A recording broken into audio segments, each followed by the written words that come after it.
ഡോക്ടറുടെ അലംഭാവം കൊണ്ട് അവിടെ ഒരു സഹോദരി മരിച്ചു. ഒന്നല്ല, കഴിഞ്ഞ 6 വർഷത്തിനുള്ളിൽ എത്രയോ മരണങ്ങളുണ്ടായി. എന്ത് നടപടി സ്വീകരിച്ചു? തിരുവനന്തപുരത്ത് ഡോക്ടർ ഹാരിസ് അദ്ദേഹം സ്റ്റേറ്റ്മെന്റ് പറഞ്ഞു. എന്തുകൊണ്ടാണ് പറഞ്ഞത്?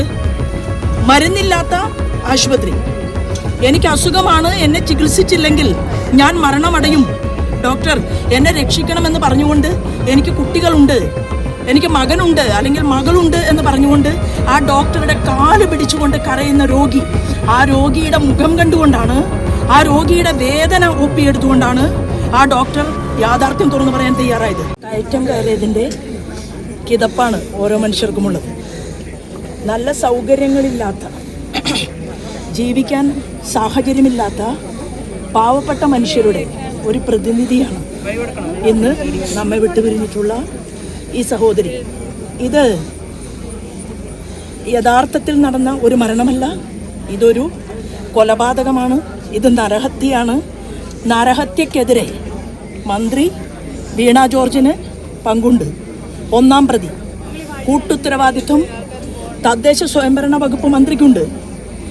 ഏതൊക്കെ കെട്ടിടങ്ങളാണ് ഇത്തരത്തിൽ തകർന്നു വീഴാവുന്ന സാഹചര്യത്തിൽ നിലനിൽക്കുന്നത് എന്നുള്ളത് പഠിക്കാൻ, പരിശോധിക്കാൻ അതിന് ഈ കേരള ഗവൺമെൻറ്റിൻ്റെ കയ്യിൽ സംവിധാനമില്ലേ? ആ സംവിധാനങ്ങൾ കാറ്റിൽ പറത്തിയിരിക്കുകയാണ്.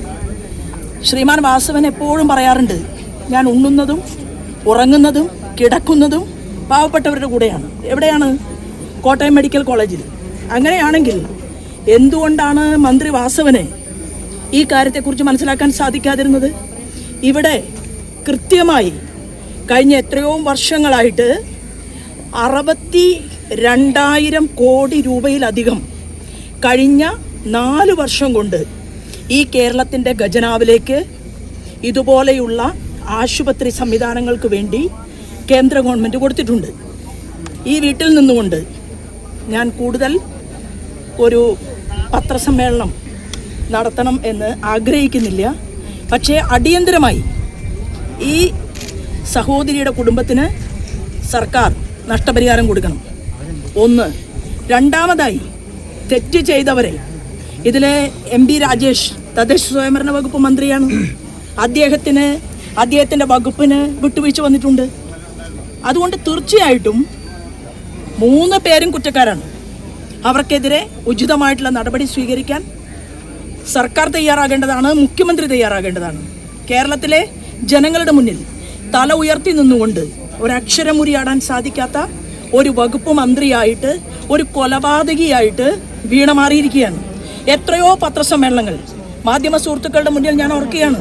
പാലക്കാടിലെ ജില്ലാ ആശുപത്രിയുമായി ബന്ധപ്പെട്ടുകൊണ്ട് വലിയ വിവാദമുണ്ടായപ്പോൾ അവിടെ അമ്മയും കുഞ്ഞും മരണമടഞ്ഞപ്പോൾ നമ്മൾ മാധ്യമ പ്രവർത്തകരോടൊപ്പം ഡോക്ടറുടെ അലംഭാവം കൊണ്ട് അവിടെ ഒരു സഹോദരി മരിച്ചു.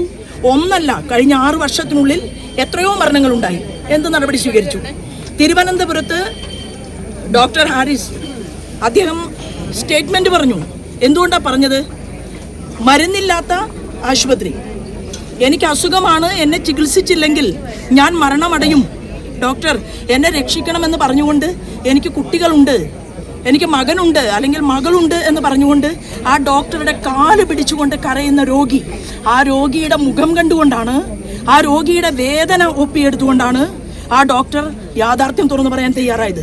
യാഥാർത്ഥ്യം തുറന്നു പറയാൻ തയ്യാറായ ഡോക്ടറെ കൊലക്കുറ്റത്തിന് വിധിക്കണമെന്നുള്ള രീതിയിലാണ് മാർക്സിസ്റ്റ് പാർട്ടിയുടെ സംസ്ഥാന ഘടകം ആ ഡോക്ടർക്കെതിരെ നാവനക്കുന്നത്.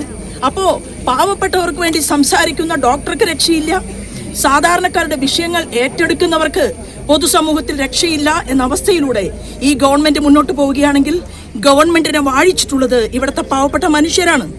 ആ ഗവൺമെന്റിനെ വാഴിച്ചിട്ടുള്ള മനുഷ്യരോട് നീതികേട് ചെയ്തുകൊണ്ട് കാലാകാലം മുന്നോട്ട് പോകാൻ സാധിക്കില്ല എന്നുള്ളതാണ് തീർച്ചയായിട്ടും ഇവിടെ നിന്നുകൊണ്ട് എനിക്ക് പറയാനുള്ളത്. മറ്റു കാര്യങ്ങൾ ഞങ്ങളുടെ സമരത്തിന്റെ ഭാഗമായിട്ട് ഞങ്ങൾ അവിടെ മാധ്യമ സുഹൃത്തുക്കളോട് സംസാരിക്കുന്നുണ്ടാകും.